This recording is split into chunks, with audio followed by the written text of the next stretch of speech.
Forum, Mehmet Gültaz, Pietro Bugnon. Et à 18h52, on va conclure ce forum avec l'initiative du jour. Et c'est vous, Ariane Schindelholz, qui en êtes l'auteur. Bonsoir. Bonsoir. Vous êtes psychologue, éducatrice, et vous êtes fondatrice de la coopérative Immunitas, spécialisée... Membre fondatrice, spécialisée dans l'orientation, la formation et la réinsertion. Et alors, vous vous êtes lancé dans un projet de livres et de vidéos, dans lequel vous recueillez le témoignage de 50 artistes et artisans de Suisse romande, au fond, pour montrer quoi et à qui? Alors, ce projet, en quelque sorte, comme d'ailleurs les élaborations et les propositions qui se font par la coopérative sociale et culturelle Immunitas et par l'Institut suisse de brainworking, relèvent quand même de la politique aussi, alors pas comme celle qu'on vient d'entendre, c'est une politique sans parti, on va dire. Et l'idée, c'est justement de vérifier avec des propositions et avec une élaboration que la raison économique n'efface pas les raisons de vie, ne prend pas le pas sur les raisons. Mais pour être beaucoup plus concret, vous les montrez à des personnes qui ne se reconnaissent pas, au fond, dans le monde du travail d'aujourd'hui. De plus en plus standardisé. Oui. Voilà, standardisé, vous disiez, ou alors normalisé, basé sur le productivisme, que le bonheur au travail est possible ? La satisfaction au travail, l'intégration des questions qu'on peut se poser. Le travail, comment ça reste une question ouverte aussi à débattre, autour de laquelle on peut faire des propositions pragmatiques comme ces 50 portraits d'artistes et d'artisans. Pourquoi ? Parce que vous avez beaucoup recueilli de témoignages de gens qui sont en rupture avec la société d'aujourd'hui et qui disent au fond, moi je ne me reconnais pas dans ce monde du travail, c'est ça ? Absolument. Des jeunes et moins jeunes ? Des jeunes et moins jeunes ça tenait très bien jusqu'à une certaine mesure et tout à coup, il y a eu de plus en plus de standardisation, de temps de travail limité, de calcul au geste, c'est-à-dire le geste doit durer un quart d'heure, etc.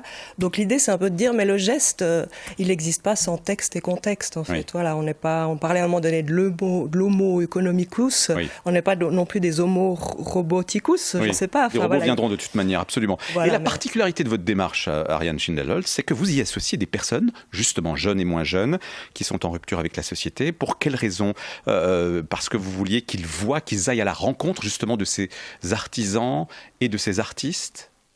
Alors que ce soit les personnes qui collaborent au projet ou les artistes et artisans que je vais rencontrer, ils posent cette question de comment trouver une satisfaction au travail ? Comment le travail, c'est pas juste gagner sa vie ? Comment un gain de vie peut-il se poser dans le travail ? Et c'est important quand même. C'est factures, indispensable. Ah non, mais bien sûr, comment ça se combine avec l'économique ? C'est pour ça. D'ailleurs, ces artistes et artisans, ils réussissent quelque chose. C'est ça. Ceux que je suis allée rencontrer, il y a une réussite économique. Mais ils ont pris des risques. Ils ont pris un risque. C'est ce que vous dites d'ailleurs. Vous dites il faut une certaine forme de courage. Pas seulement le talent, mais il faut du courage parce qu'il y a des gens qui ont pris des risques, des gens qui étaient bien insérés dans la société classique, traditionnelle, si j'ose dire, qui étaient dans quel domaine, par exemple ? Dans la finance, dans certains secteurs, on va dire...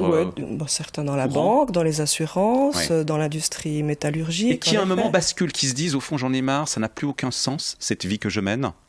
C'est ça, les aléas de la vie, une intuition et la déduction qu'en effet il s'agit de prendre une décision, de courir un risque pour faire quelque chose qui...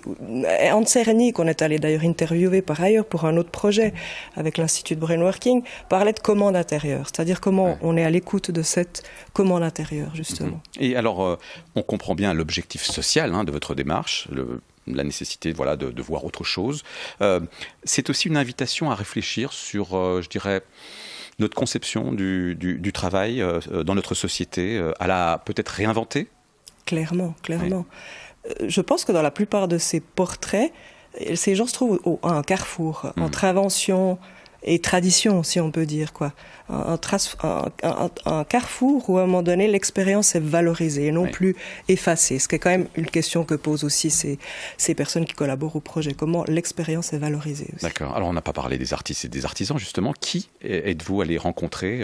C'est quel type de métier, par exemple ?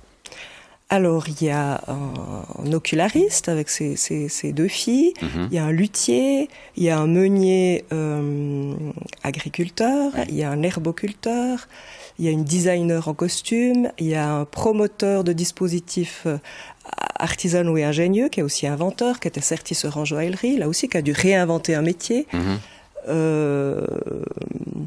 toute une série d'artistes et d'artisans qui méritent le détour. Et là, vous en êtes à combien de portraits? Alors, une vingtaine sur 50. D'accord. Donc, vous visez 50. Quand est-ce que vous comptez publier ce livre? Fin de l'été de l'année prochaine. D'accord. Alors, il ne s'adresse pas seulement à ces gens dont on parlait, ces personnes qui sont en rupture. Est-ce que vous diriez que cet ouvrage, au fond, s'adresse à tout le monde? À chacun. À chacun, en effet, qui a une exigence de satisfaction. On ne peut pas passer la moitié de sa vie à peiner et puis attendre la distraction qui arrive. Enfin, comment trouver une satisfaction au travail aussi. Est-ce qu'il y a une démarche politique au sens large du terme dans ce projet-là? C'est une remise en question de la société capitaliste? C'est une remise en question, pas du capitalisme, pas du capital, mais du capitalisme, plutôt de la productivité à outrance. Comment on fait pas l'impasse sur la qualité aussi. C'est aussi ce que proposent ces personnes que je suis allée rencontrer, c'est une qualité de production, une qualité de vie. Merci Ariane Schindler-Lolz d'être venue nous parler de votre projet, donc 50 portraits d'artistes et d'artisans, pour montrer que le travail n'est pas synonyme de peine, mais d'épanouissement, pour autant qu'on ait, on va dire, le courage de se lancer. Vous êtes psychologue, éducatrice et fondatrice, donc membre fondatrice de la coopérative Immunitas. Je vous souhaite une belle soirée. Merci. Merci. Et à 18h, bientôt 59.